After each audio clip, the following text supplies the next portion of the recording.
নমস্কার। আমার গল্পের আসরে সব্বাইকে স্বাগত জানিয়ে আজ আমি আপনাদের আশুতোষ মুখোপাধ্যায় লেখা একটি গল্প পাঠ করে শোনাব। গল্পের নাম নির্বাচন। ছোট বাড়ি। বাড়িতে ছোট বড় অনেকগুলো ঘড়ি।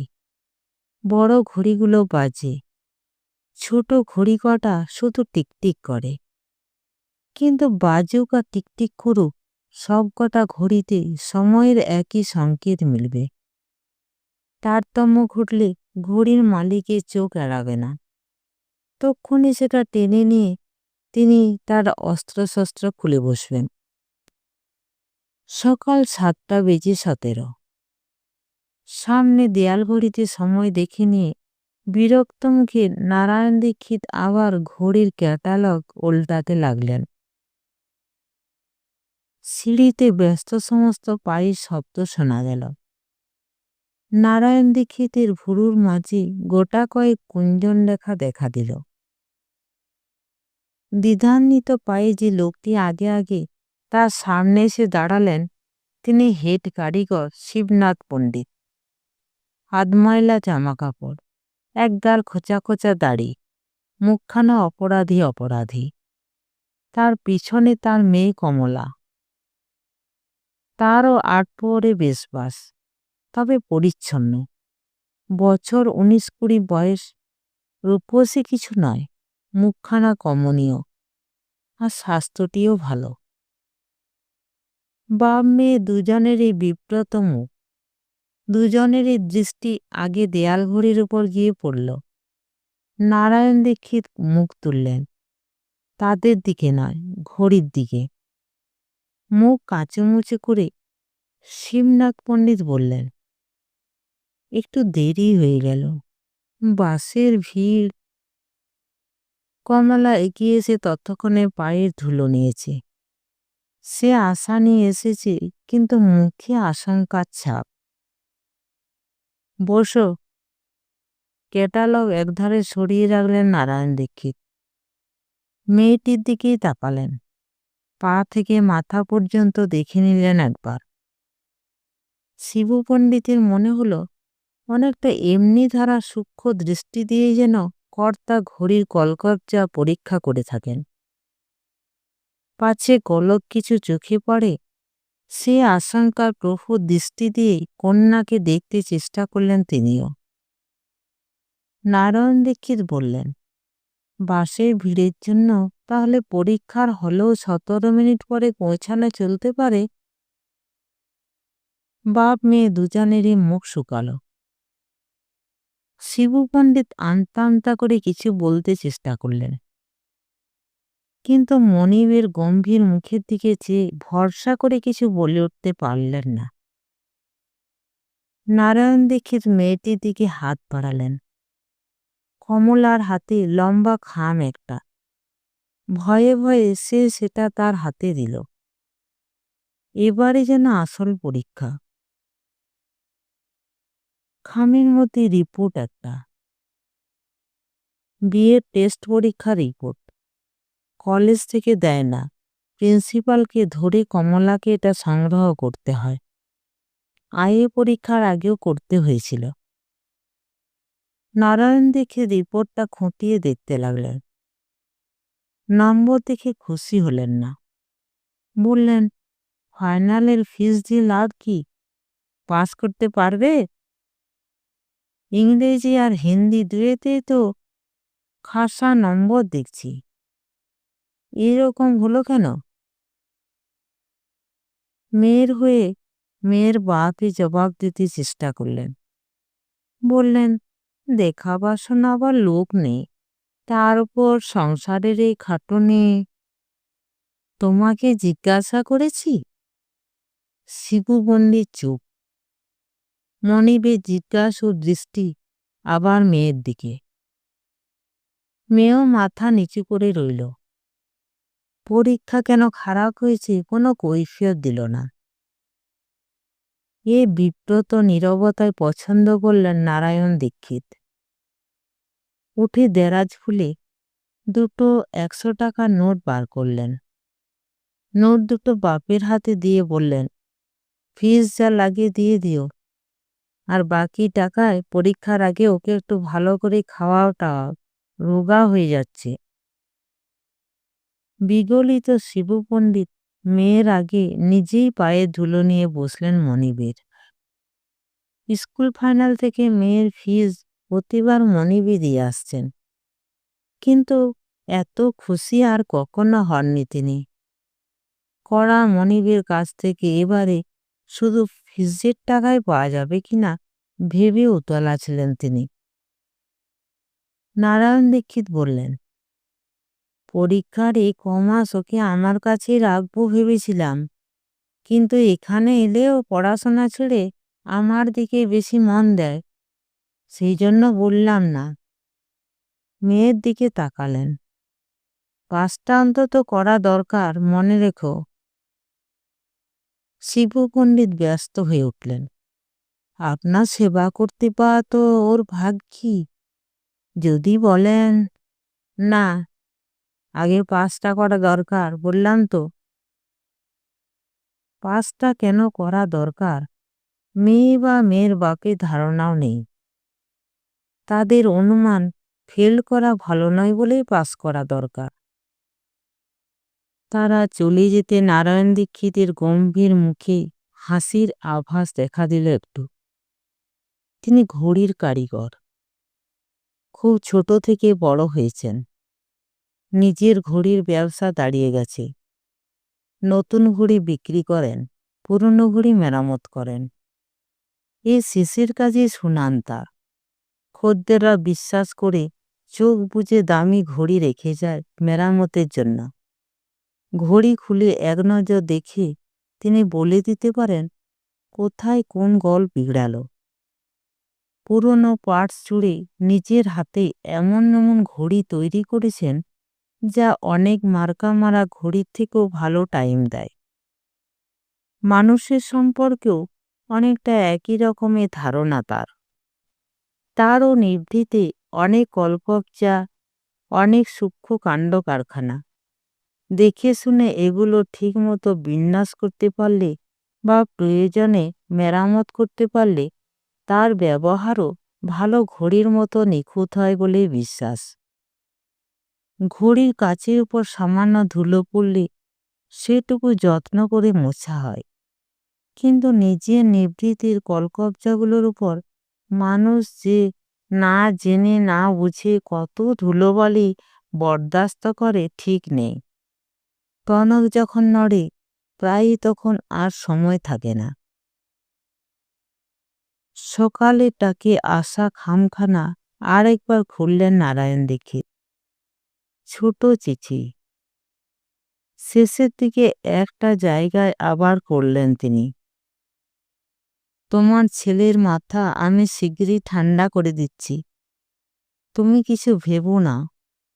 আপাতত সে খুব ফুর্তিতেই আছে এবং ভালো আছে। চিঠি দুর্গাবতীর। যা প্রসঙ্গে লিখেছেন সে ছেলে নয় নারায়ণ দীক্ষিতের, ভাইপো। নাম মনোহর দীক্ষিত। এই ভাইপোই তার সব। নিজে বিয়ে থা করেননি তার একটা কারণ, গড়ার জীবনে অবস্থা আদৌ সচ্ছল ছিল না। সেই অসচ্ছলতার মধ্যেই বাপ মা মরা 7 বছরের ভাইপো মনোহর তার কাছে এসেছিল। আর দ্বিতীয় কারণ সম্ভবত দুর্গাবতী। দুর্গাবতী মনোহরের নিজের মাসি নন, দূর সম্পর্কের মাসি। অল্প বয়সের বিধবা। কিছু লেখাপড়া শিখেছেন, নার্সিং ট্রেনিং নিয়েছেন, তারপর সংস্থানের আশায় ভগ্নিপতির কাছে এসেছেন। সে নতুন বয়সে দুর্গাপতিকে ভালো লেগেছিল নারায়ণ দীক্ষিতের, কিন্তু রক্ষণশীল দাদা বৌদি তার ভালো লাগা দূরে থাকুক, তারা প্রমাদ গুনেছিলেন। ফলে দুজনের ওপরে কিছুটা নিষ্ঠুর হয়েছিলেন তারা। নারায়ণকে ভর্ৎসনা করেছেন আর দুর্গাবতীকে ঠান্ডা বিদায় করেছেন। দুর্গাবতী মেজাজি মেয়ে, আর কখনো এই পরিবারের মুখাপেক্ষী হতে আসেননি। কিন্তু যোগাযোগ বিচ্ছিন্ন হয়নি তা বলে নারায়ণ দীক্ষিতের জন্যই হয়নি।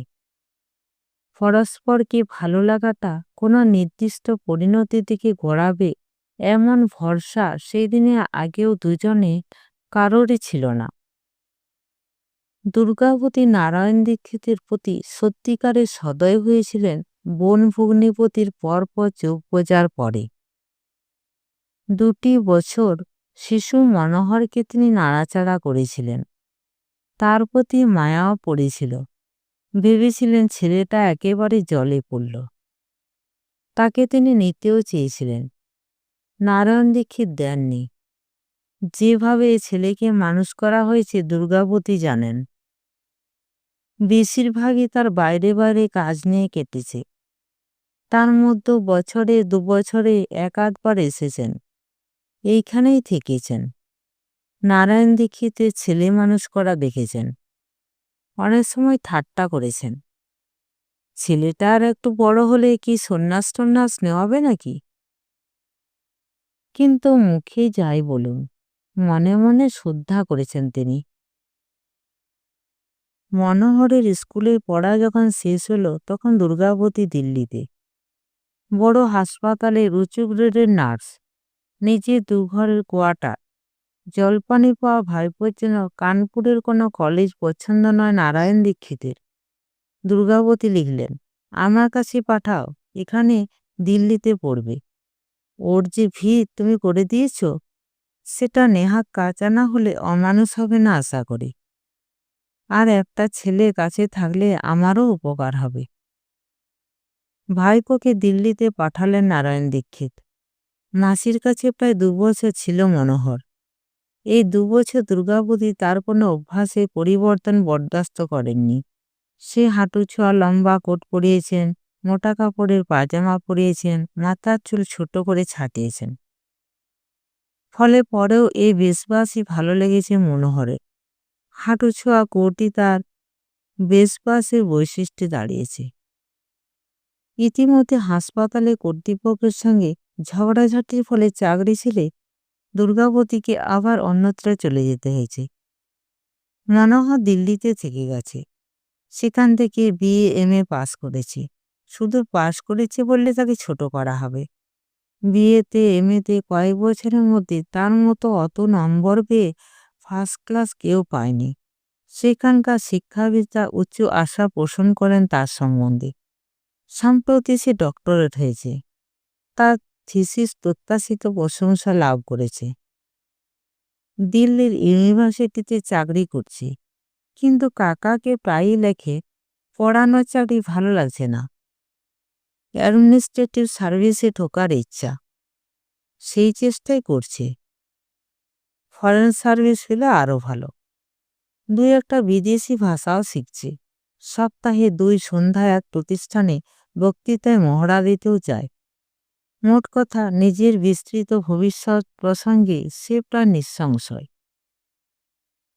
এদিকে নারায়ণ দীক্ষিত যখন ভাইপোর বিয়ের কথা ছাড়া আর কিছু ভাবছেন না, তার ইচ্ছে সে এবারে সংসারে স্থিত হোক।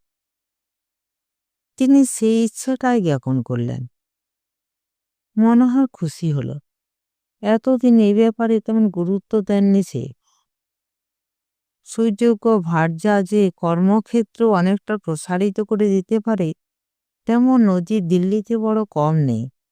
স্ত্রীর উপর সে হবে, বহু গুণের অধিকারিণী হবে, ঘরে নিপুণা গৃহিণী হবে, বাইরে লোভনীয় সহচরী হবে।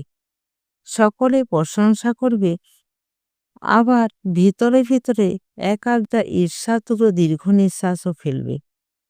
এমন স্ত্রী একটু দুর্লভ বটে, কিন্তু এমন স্ত্রী ছাড়া তার মনও উঠবে না।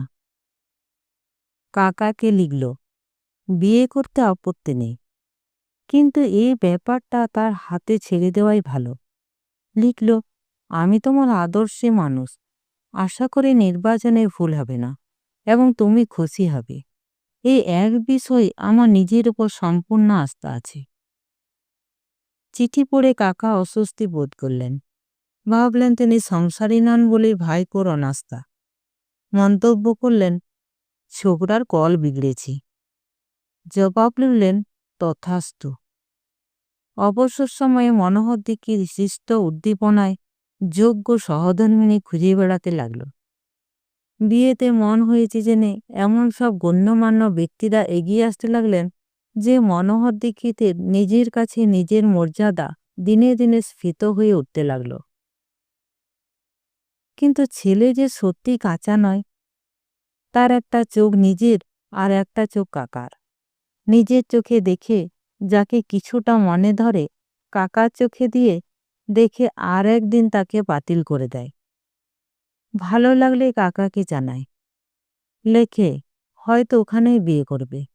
কিছুদিন না যেতে আবার লেখে, তেমন মনে হচ্ছে না।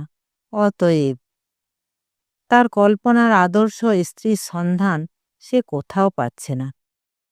তার উপর আবার কাকাকে তাক লাগিয়ে দেওয়ার সংকল্পটাও অটুট। কাকা যাতে কোনোদিন না ভাবেন নিজে সর্দারি করে ছেলেটা বোকার মতো কিছু করে বসলে। গত 7-8 মাসে কম করে 30-40টি মেয়ে দেখেছে সে। 15-20টি মেয়ের অন্তরঙ্গ সান্নিধ্য এসেছে, কিন্তু কারো মধ্যে শেষ পর্যন্ত আদর্শ ভার্যাস হদিস মেলেনি। বেগতি দেখে নারায়ণ দীক্ষিত শেষে দুর্গাবতীর কাছে সমস্যাটা নিবেদন করলেন। ভাইপোর সাম্প্রতিক মতিগতিও জানালেন। তার সকল উদ্দীপনাও এখন যে শুধু স্ত্রী খোঁজার কাজে কেন্দ্রীভূত হয়েছে, সেটা তার দুশ্চিন্তার কারণ। অথচ ভাইপোর জন্য মনের মতো বউ তিনি অনেক দিন ধরে ঠিক করে রেখেছেন। তার বিশ্বাস এই মেয়ে বিয়ে করলে সে সুখী হবে। পৌরা দুর্গাবতী তখন বোম্বেতে থাকেন। এক অর্ধপঙ্গু বিরাট অবস্থাপন্ন বৃদ্ধের বাড়িতেই গভর্নেস হয়ে আছেন। মোটা টাকা মাইনে পান। বৃদ্ধ কন্যার মতো স্নেহ করেন তাকে। দুর্গাবতী অনেকদিন ধরেই সমমর্যাদায় প্রতিষ্ঠিত সেখানে। বৃদ্ধে নাতি নাতনি পরিবৃত সংসারের সঙ্গে অনেকটাই যুক্ত হয়ে গেছেন তিনি। তার পুত্রবধূ মারা যাবার পর থেকে বলতে গেলে তিনিই কর্ত্রী সেখানকার। বৃদ্ধের বয়স্ক নাতি নাতনিরাও অসম্মান করে না তাকে। নারায়ণ দীক্ষিতের চিঠি পেয়ে দুর্গাপতি মনোহরকে একবার বোম্বাই শহরে বেরিয়ে যাবার আমন্ত্রণ জানাতে লাগলেন। মনোহর এলো, আর এসে প্রথম দিনই তার মনে হলো আরও আগে কেন আসেনি। তার কল্পনা রমণী যে এই বাড়িতে বাস করছে সে কেমন করে জানবে। প্রথম সন্দর্শনে তার মনে ধারণা হয়ে গেল মাসি বিশেষ উদ্দেশ্য নিয়ে তাকে এত আগ্রহে এখানে আমন্ত্রণ করে এনেছেন। কন্যা শিলা রানী, বৃদ্ধের বড় নাতনি, রূপসী, স্বাস্থ্যবতী, উচ্চশিক্ষিতা, সুরসিকা, সুচতুরা, সদা হাসি খুশি। মনোহরের ধারণা বুড়োর নাতিদের অনেক বন্ধুবান্ধব যে হামেশা এই বাড়িতে হানা দেয় তার প্রধান কারণ শিলা রানী। অবশ্য এদের কেউ যে জ্ঞানে গুণে মর্যাদায় মনোহরের সমতুল্য নয়, মাসির কাছে সেই খোঁজও সে নিতে ভুল করেনি। বাড়ির ছেলে মেয়েদের পার্টি, হইচই, আনন্দ ফুর্তি লেগেই আছে। এরই মধ্যে মনোহর দীক্ষিত পরম সম্মানিত অতিথি। এদিকে বুদ্ধি করে দুর্গাপতি আগে বাড়ির সকলের কাছে মনোহরের প্রসঙ্গে একটা মস্ত উঁচু দরে চিত্র এঁকে রেখেছিলেন। বনব বিদ্যের জাহাজ। বিলেতের মস্ত মস্ত পণ্ডিতদের সঙ্গে পর্যন্ত বিদ্যের ব্যাপারে তার লেনদেন। দিল্লিতে ওই বয়সের এত বিদ্বান ছেলে আর দ্বিতীয় নেই। শিগগিরই বড় চাকরি নিয়ে বিদেশে চলে যাওয়ার সম্ভাবনা তার, ইত্যাদি ইত্যাদি। ফলে বাড়ির শিক্ষিত ছেলেমেয়েরা মার্জিত বিনয়ে তাকে গ্রহণ করল। মান্যগণ্য অতিথির মতো সাদর অভ্যর্থনা জানাল। মনোহর 7 দিনের জন্য এসেছিল। সে জায়গায় 15 দিন কেটে গেল। আর দুর্গাবতী নারায়ণ দীক্ষিতকে ওই চিঠি লিখলেন। দিল্লিতে অনেক মেয়ের সঙ্গে মেলামেশার দরুন মনোহরের সদা সপ্রতিভ ভাবটা আয়ত্তের মধ্যে এসে গিয়েছিল। মনে স্থির হলে লক্ষ্যের দিকে এগোতে তা দ্বিধা করার কথা নয়। দ্বিধা করলও না। শিলা রানের সঙ্গে খুব সহজভাবে মিশল। তাকে সঙ্গে করে বোম্বাই শহর দেখে বেড়ালো কয়েকটা দিন। তাকে ভালো করে দেখার পর মনটা সামান্য একটু খুঁতখুত করলে। চোখ দুটো সামান্য কোটা না হয়ে ঘন কালো হলে বোধ করি অনিন্দ সুন্দর হতে। আর ধপধপে ফর্সা রঙের বাহুর উপর আর কানের পাশের ঘন কেশ আর সামান্য একটু কম চোখে পড়লে দৃষ্টি একেবারে ভরপুর হতে পারত। কিন্তু তার সঙ্গে ভালো করে মেশার পর ওই সামান্য ত্রুটি আর ধর্তব্যের মধ্যেই মনে হয়নি। শুধু মনে হয়েছে এই কন্যার তুলনা নেই। এতদিন ধরে যেন শুধু এই একজনেরই প্রতীক্ষায় ছিল সে। এর আগে মাসির কাছে খোঁজ নিয়েছে কতদূর পড়েছে। MA pass. বাহ, বয়স কত হবে? মাসি হিসেব করে বলেছেন, বছর ৩ ছোট হবে তোর থেকে। গেল বছর পাশ করেছি। কেন, বিয়ে করবে না? করবে নিশ্চয়। কত ছেলেই তো আসছে যাচ্ছে। কেন, তোর মনে ধরেছে?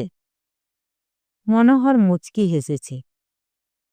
১৫ দিনের মাথায় মনে ধরার কথাটা সে নিজে প্রকারান্তরে শিলাকে জানিয়েছে। সমুদ্রের ধারে বসে গল্প করতে করতে একসময় সপ্রতিভ মুখে বলে বসেছে, তোমাকে আমার ভালো লেগেছে। শিলারানাও হেসেছে। খুব ভাগ্য, তোমার মাসি আমাদেরও মাসির মতোই। তার উপর তুমি মাননীয় অতিথি। কোনো রকম ত্রুটি ঘটে থাকলে দোষ নেবে না আশা করি। ত্রুটি? ঠিক এই উক্তি আশা করেনি মনোহর।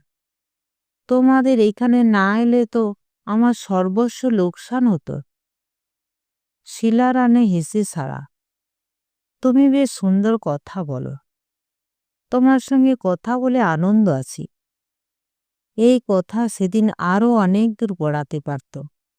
যাতে গড়ায় সেই জন্যই প্রস্তুত হচ্ছিল মনোহর। কিন্তু শিলার বন্ধু এবং বান্ধবীর সংখ্যা কম নয়। একদঙ্গল পরিচিত মেয়ে পুরুষের আবির্ভাবে এই আলাপে ছেদ পড়ল। রাত্রিতে মনে হলো শিলাকে ভালো কিছু প্রেজেন্ট দেওয়া দরকার। শয্যা ছেড়ে উঠে তক্ষুনি কাকাকে একটা চিঠি লিখে ফেলল, খুব ভালো একটা লেডিস ঘড়ি পাঠাও, আর শিগগির তোমাকে একটা সুখবর দিতে পারবো আশা করছি। এবারে সত্যিকারের সুখবর। ঘড়ি এলো, কিন্তু মনোহর নিজের হাতে সেটা শিলাকে পরিয়ে দেওয়ার মতো নিরিবিলি অবকাশ পেয়ে উঠল না। আবার তার সমুদ্রের ধারে যাওয়ার ইচ্ছে ছিল। যাই হোক, ঘড়ি পেয়ে শিলা ভারী খুশি। বলল, ওয়ান্ডারফুল। ঘড়িটা সত্যিই সুন্দর। পরদিন সকাল থেকে বিকেল পর্যন্ত কোথায় প্রোগ্রাম ছিল শিলার। এরকম প্রোগ্রাম প্রায়ই থাকে তার। তাকে ছাড়া বন্ধু বান্ধবীদের আনন্দে হাট জমে না। মনোহরও আমন্ত্রণ পেয়েছিল, কিন্তু মাসির সঙ্গে দুটো কথাবার্তা বলার আগ্রহে সে যাবে না স্থির করেছে। শিলা বলেছে, তুমি অতিথি মানুষ, বাড়িতে থাকবে। তাহলে আমি যাই কি করে? মনোহর রসিকতা করে বলেছে, এই অতিথি পুলিশ নয় যে সর্বদা আসামি আনলে থাকতে চাইবে। শিলার চোখের কোণে এক এক সময় যেন চাপা হাসির বিদ্যুৎ খেলে। ছদ্ম বিস্ময়ে বলে উঠেছিল, আমি আসামি? পরদিন সকাল থেকে অতক্ষণে বিচ্ছেদের কথা ভেবে এই রাত্রিটা নিরসলাল ছিল মনোহরে। রাতে বিছানায় শুয়ে ভাবছিল, সকালে সেও ওদের সঙ্গ নেবে কিনা। দুর্গাবতী আলো দেখে ঘরে ঢুকলেন। কি রে, ঘুমোসনি এখনো? মনোহর সোৎসাহে উঠে বসল। এসো মাসি, বসো। তোমাদের এখানকার সকলে বড় তাড়াতাড়ি ঘুমিয়ে পড়ে। দুর্গাবতী শয্যার ধারে বসলেন। বললেন, সমস্ত দিন যা হইচই করে কাটায় সব, ঘুমোবে না তো কি? মনোহর কাজের কথা এগোল। হাসি মুখে বলল, আমার তো যাবার সময় হয়ে এলো। 7 দিনের জায়গায় 3 সপ্তাহ কেটে গেল, কিন্তু এদিকে কাজের কথা তো কিছু হলো না। সে নিঃসংশয়। মাসি শিলাকে দেখাবার জন্যই অত করে তাকে এখানে এনেছেন। তাই বটে, কিন্তু তার যে আরো একটু বেশি কিছু দেখাবার সংকল্প মনোহর তা জানত না।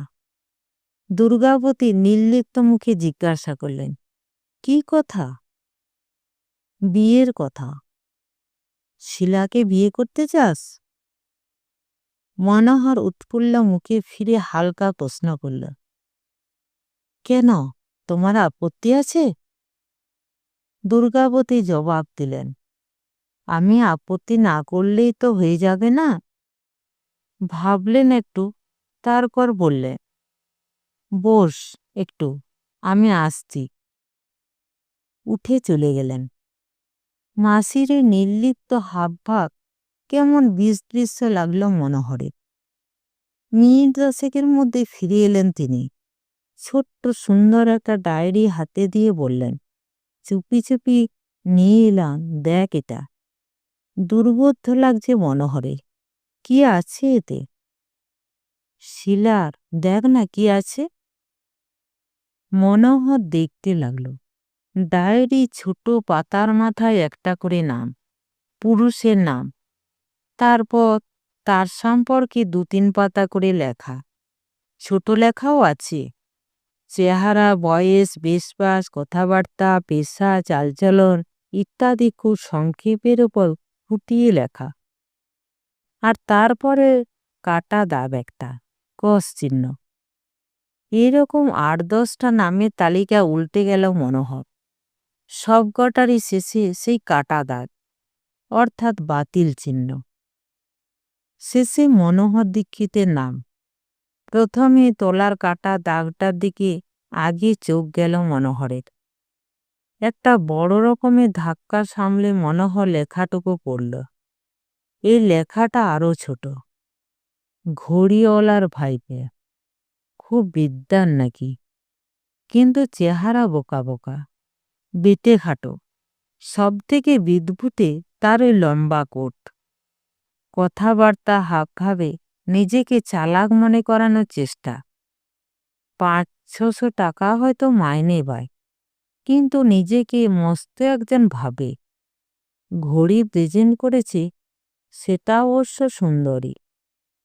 ডায়েরিটা নিয়ে মাসি উঠে দাঁড়ালেন, দেখলেন একটু, বললেন, 5 বছর ধরে এমনি ছেলে ওজন করে আসছে, নইলে বিয়ে কবেই হয়ে যেত। মনোহর নির্বাক। মাসি চলে যাবার পরও কতক্ষণ তেমনি বসেছিল ঠিক নেই। দিল্লিতে ফিরেই কাকাকে লিখল, তোমাকে সুখবর দেব বলেছিলাম, তাই লিখছি। আমার বিয়েটা তুমি ঠিক করতে পারো। তারপরে 1 মাসের মধ্যে বিয়ে হয়ে গেছে মনোহরের।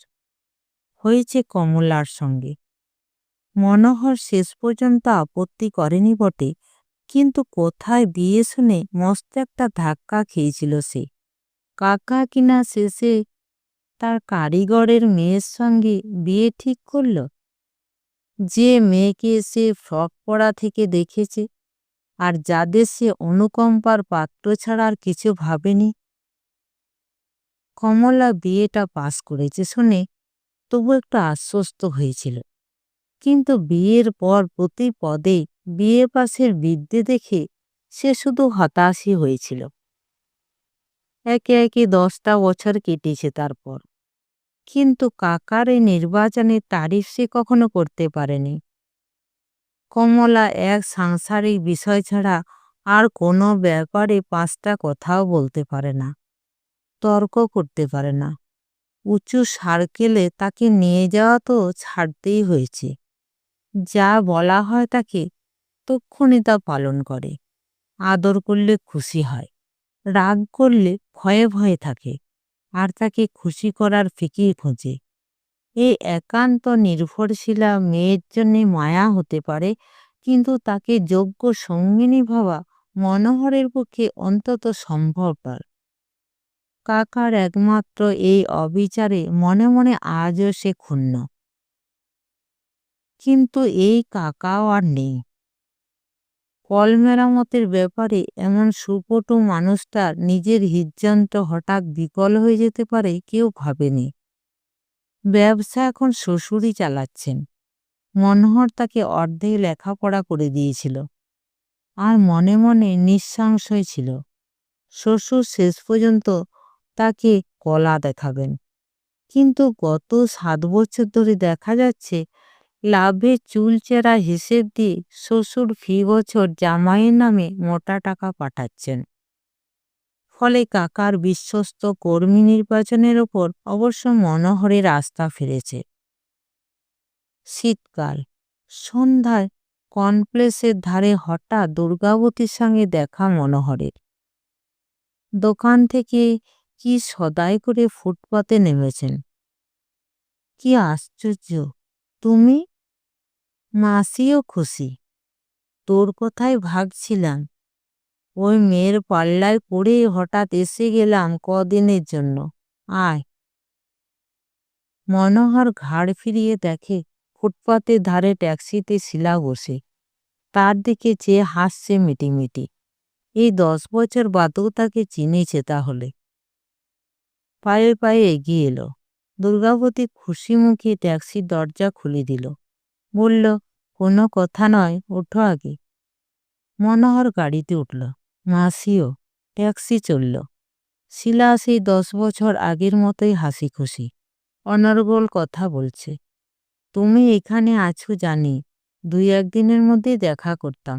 মস্ত গণ্যমান্য অধ্যাপক হয়েছ, চিনবে কিনা ভয় ছিল। তার খবরও নিল।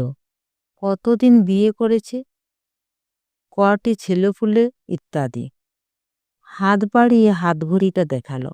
সেই ঘড়ি। হেসে বলল, এটা চিনতে পারো? এটাই শুধু ঠিক ঠিক চলছে, আর কিছু চলছে না। সন্তর্পণে একটা বড় নিঃশ্বাস ফেলল মনোহর। শিলাকে আজও সে ভোলেনি একেবারে, ভুলতে পারেনি। নিভৃত অবকাশে এখনো অনেক সময় মনে পড়ে তাকে। মাসি একবার লিখেছিলেন কলেজে চাকরি নিয়েছে শিলা, কিন্তু কলেজে শিক্ষয়িত্রী মতো লাগছে না তাকে। দেখছি মাঝে মাঝে পরনে ঝকমকে শাড়ি, পাতলা সিল্কের টেপ ব্লাউজ, আগের থেকে মোটা হয়েছে একটু। মুখে প্রসাধনে পুরু পলে, কিন্তু তা সত্ত্বেও এই বয়সে বয়স ঢাকা পড়ার কথা নয়। যে হোটেলে উঠেছে শিলা, সেই হোটেলে নিয়ে গেল তাকে। রাত্রে প্রায় 9টা পর্যন্ত 3 জনে গল্প গুজব চলল। তারপর শিলা চলে গেল কোথা নেমন্তন্ন রক্ষা করতে। যাবার আগে মনোহরের আবার আসার প্রতিশ্রুতি নিয়ে গেল। তারপর আরও ঘন্টা 2 মনোহর ছিল মাসির কাছে। মাসি তার ঘর সংসারের খবর নিয়েছেন, কাকার কথা বলে দীর্ঘ নিঃশ্বাস ফেলেছেন। আর শেষে জীবনের এই শেষ কটা দিন যে এই এক অদ্ভুত মেয়েকে নিয়ে কাটাতে হবে, সেই খেদ প্রকাশ করেছেন। মনোহর জিজ্ঞাসা করল, ও আর বিয়েই করল না তাহলে? মাসি জবাব দিলেন, করবে না কেন? বিয়ে একবার ছেড়ে 2বার করেছে। মনোহর বিমূঢ় হঠাৎ। মাসি বললেন, বিয়ের আর দাম কি আজকাল? 2 জায়গায় ডাইভোর্স হয়ে গেছে। আবার যদি বিয়ে করে, আবারও তাই হবে। মনোহর নির্বাক খানিকক্ষণ। তারপর আস্তে আস্তে আবার জিজ্ঞাসা করল, শিলা বোম্বেতে করে কি এখন? কি আর করবে? মাসির কণ্ঠস্বরে বিরক্তি। বাড়িতে থাকলে বন্ধু বান্ধবের সঙ্গে আড্ডা দেয়, নয়তো বই পড়ে। কোথায় কোথায় চাকর পাকর খানসামাকে পকে, বরখাস্ত করে। কথা নেই, বার্তা নেই, কারণ নেই। রাত্রি হঠাৎ ফুপিয়ে ফুপিয়ে কাঁদে এক একদিন। ওষুধ খেয়ে ঘুমোয়। আবার সকাল হলে পরিপাটি সাজসজ্জার প্রসাধন করে কলেজে পড়াতে চলে যায়। মনোহর বাড়ি ফিরল রাত্রি প্রায় 11টার পরে। ছোট ছেলেকে বুকের কাছে নিয়ে কমলা অকাতরে ঘুমোচ্ছে। লেপটা ঘুমের ঘোরে একটু সরে গেছে। একখানা হাতি ছেলেকে জড়িয়ে আছে। ওধারে ছোট খাটে বড় ছেলে ঘুমোচ্ছে। মাঝে দরজা খোলা। খোলা দরজা দিয়ে সামনের ঘরে মনোহরের পরিপাটি শয্যা দেখা যাচ্ছে। বাথরুমে ঢুকলে হাত মুখ ধোবার গরম জল পাবে জানে। ডাইনিং টেবিলে ঢাকা খাবারও গরম পাবে। এসব ঠিকঠাক করে রেখে তবে কমলা ছেলে ঘুম পাড়াতে আসে। জেগে থাকার ইচ্ছে, কিন্তু ছেলে ঘুম পাড়াতে গিয়ে প্রায় নিজেও ঘুমিয়ে পড়ে। ঘুম কাতুরে বলে মনোহর আগে অনেক ঠাট্টা বিদ্রূপও করত। দাঁড়িয়ে দাঁড়িয়ে আজ ঘুমন্ত স্ত্রীকে দেখছে মনোহর। গত 10 বছরেও যেন ঠিক মতো দেখা হয়নি কমলাকে। আর নির্নিমেষে দেখছে। হাত বাড়িয়ে লেপটা আস্তে আস্তে টেনে ঠিক করে দিল। তারপর এই ঘরে এসে দাঁড়ালো। দেয়ালে টাঙানো কাকার প্রমাণ সাইজের বড় ছবি একটা। কাকা তার দিকেই চেয়ে আছে। মনোহরও চেয়ে আছে। 10 বছর বাদে 2 হাত জোর করে কপালে ঠেকিয়ে কাকাকে প্রণাম করল মনোহর দীক্ষিত। নমস্কার। গল্পটি ভালো লেগে থাকলে চ্যানেলটিকে লাইক, শেয়ার এবং সাবস্ক্রাইব করবেন। আপনাদের সহযোগিতা আমার খুবই প্রয়োজন।